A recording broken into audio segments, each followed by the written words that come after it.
Assalamu alaikum урматтуу көрмандар, көкбөрү сүйүүчүлөрү, сиздер менен кайрадан 10 топ каналы. Бүгүн Ысык-Көл облусунан чыга турган командалардын курамы менен тааныштырабыз. Быйыл жогорку лигада Ысык-Көл жергесинен бир команда оюн алып барат. Ал Мурас клубу. Мурас 2021 жылы Норус турниринде жогорку лигада ойноп, акыркы 6-орунду ээлеп, 1-лигага түшкөн. Алеми президенттин кубогунда Мурас финалга чейин жетип, финалда Көкжан командасына жеңилген.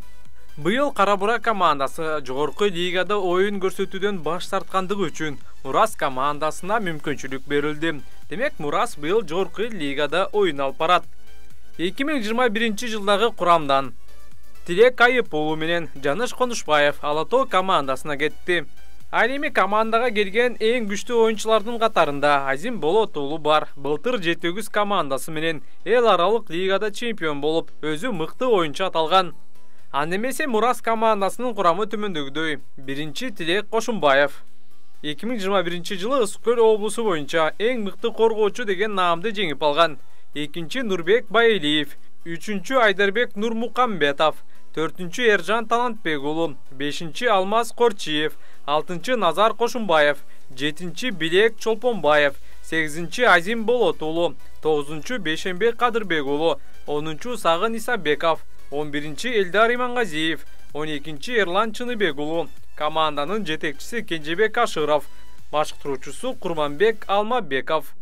Мындан тышкары 1-лигада Ысык-Көл жергесинен 3 команда оюн алып барат. Алардын бири Каблан. Кабландын курамы төмөндөгүдөй.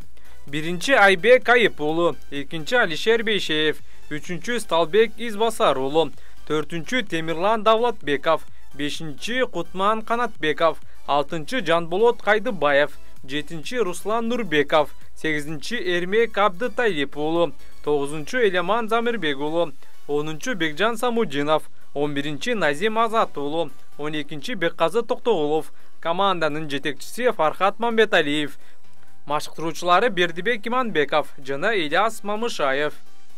Бул командага келген эң негизги трансфер Бекказы Токтогулов, Манас Ниязовдун иниси.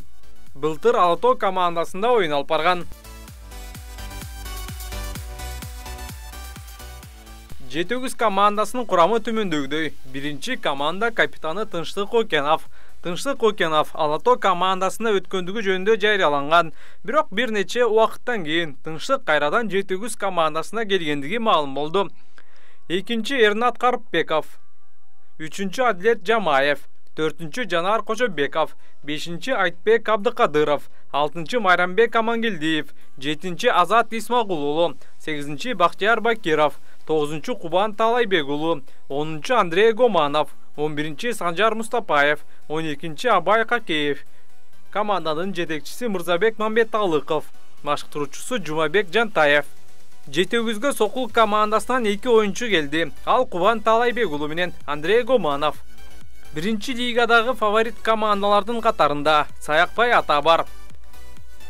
Саякбай Атанын курамы төмөндөгүдөй. 1-чи Манас Арстанбек уулу, 2-чи Руслан Чыныбек уулу, 3-чү Айдарбек Бактыбек уулу, 4-чү Мустафа Керимбек уулу, 5-чи Арген Кеңешбеков, 6-чы Адилет Нурланбеков, 7-чи Айбек Кожомуратов, 8-чи Элеман Эрлисбеков, 9-чу Алишер Жумакадыров, 10-чу Эрни Сурматбеков, 11-чи Таштемир Жекшенов, 12-чи Арслан Чыныбек уулу.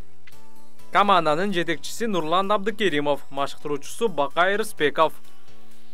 Таштемир Жекшенов былтыр Сарыөзөн командасында оюн алып барган. Ал эми Арслан Чыныбек уулу менен Руслан Чыныбек уулу болсо Жетөгүз командасынан Саякбай Атага өткөндүгүн айтып кетели. Урматтуу телекөрүүчүлөр, Мурас командасы быйыл жогорку лигада Алатоо, Ынтымак, Сарыөзөн сыяктуу командаларга канчалык туруштук бере алат? Оюңуздарды жаза кетиңиздер. Ал эми калган 3 команда быйыл 1-чи лигада финалга чейин жетип, чемпион боло алабы? Пикириңиздерди калтырыңыздар.